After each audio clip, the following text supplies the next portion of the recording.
Estudo Bíblico 16.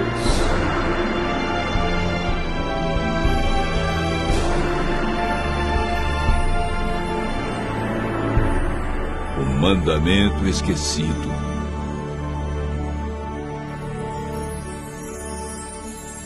Alguns cristãos guardam o sábado como dia santo de culto e repouso.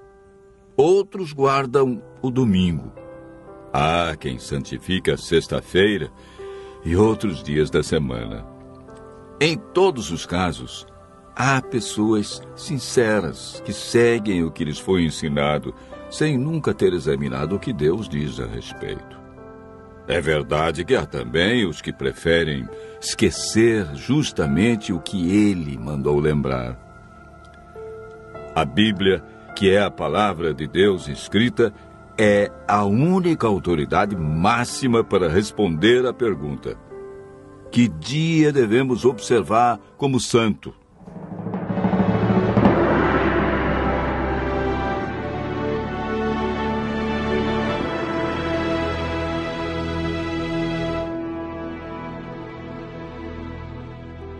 Deus criou o mundo em 6 dias, de 24 horas, e no 7º dia descansou. Em cada dia executou uma parte de sua criação. Entre os dias que marcaram a semana da criação, existe um que foi separado por Deus para estarmos mais próximos dele. Um dia para descanso e adoração. Um dia para servir as pessoas e receber bênçãos especiais. Marcos relata as palavras de Jesus. O sábado foi estabelecido por causa do homem, e não o homem por causa do sábado. Marcos, capítulo 2, verso 27. Esse texto diz claramente que o sábado foi feito por causa do homem. Não diz que foi por causa do judeu, do hebreu, do grego, do gentio. Diz homem no sentido genérico, para referir-se ao ser humano, homem e mulher. A Bíblia é clara em afirmar em Êxodo capítulo 20, verso 10, que o 7º dia é o sábado do Senhor teu Deus. Vejamos agora a origem do sábado na Bíblia e a sua observância na história bíblica. Gênesis capítulo 2, versos 1 a 3. Assim, pois, foram acabados os céus e a terra, e todo o seu exército. E havendo Deus terminado no dia 7º a sua obra que fizera, descansou neste dia de toda a sua obra que tinha feito, e abençoou Deus o dia 7º, e o santificou, porque nele descansou de toda a obra que como Criador fizera. O sábado é o memorial da criação e foi instituído por Deus antes da entrada do pecado. Adão e Eva foram fiéis observadores do sábado. Moisés viveu cerca de 1500 anos antes de Cristo e ensinava a observância do sábado nos seus dias. Mesmo antes de receber os 10 mandamentos no Monte Sinai, ele sabia que Deus reservara um mandamento sobre a guarda do sábado.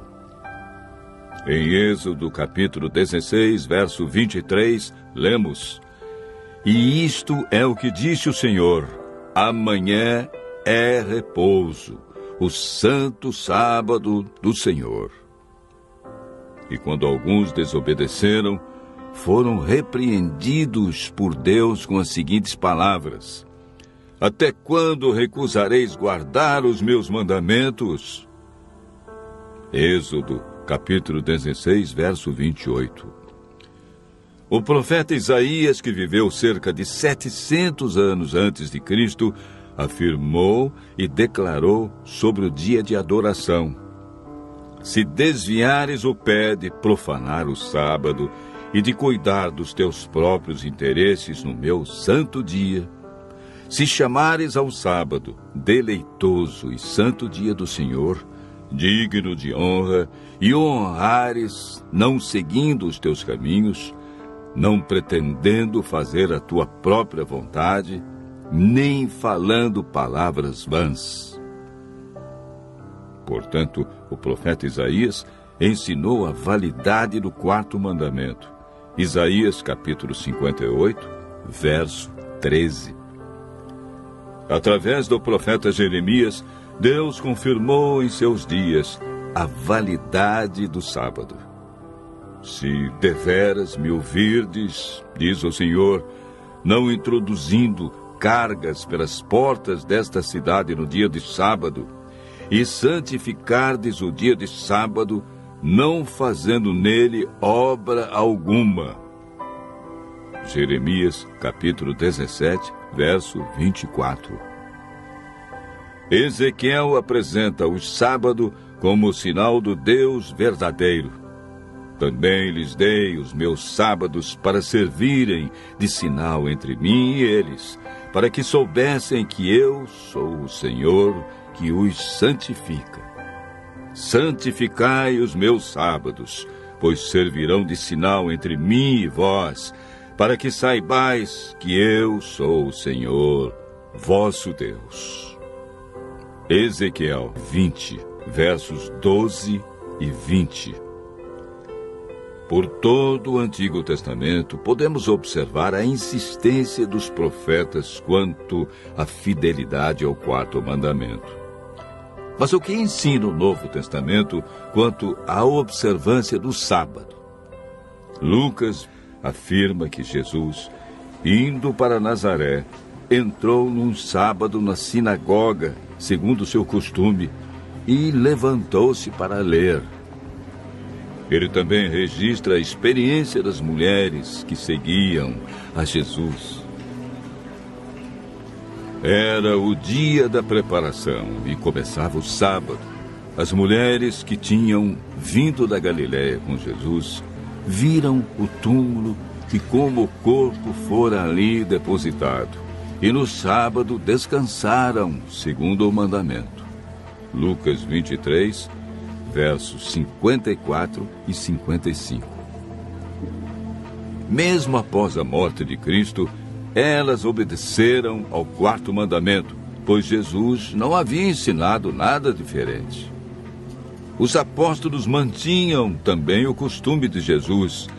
Atos capítulo 17, verso 2, diz: Paulo, segundo o seu costume, foi procurá-los e por 3 sábados arrazoou com eles acerca das Escrituras. Mesmo onde não havia sinagoga, ele adorou a Deus no sábado. Atos, capítulo 16, verso 13. Quando em Corinto, Paulo, durante 1 ano e 6 meses, isto é, 78 sábados, não mudou seu dia de adoração, nem o costume de ir à igreja aos sábados. Atos, capítulo 18, versos 4 e 11. Em toda a Bíblia podemos ver a insistência dos profetas, de Jesus e dos apóstolos, a respeito do quarto mandamento. Ao povo de Deus cabia a responsabilidade de ensinar entre as nações o sábado como o verdadeiro dia de adoração, uma das exigências de Deus expressa nos 10 mandamentos. Após a volta de Jesus e o milênio, iremos morar na nova terra, desfrutando das bênçãos do dia de sábado por toda a eternidade. Jesus afirmou em João, capítulo 14, verso 15, Se me amais, guardareis os meus mandamentos. Tiago diz no capítulo 2, verso 10, Pois qualquer que guarda toda a lei, mas tropeça em um só ponto, se torna culpado de todos. Continue ouvindo a voz de Deus, usufruindo das bênçãos da criação e praticando a esse mandamento por amor a Jesus.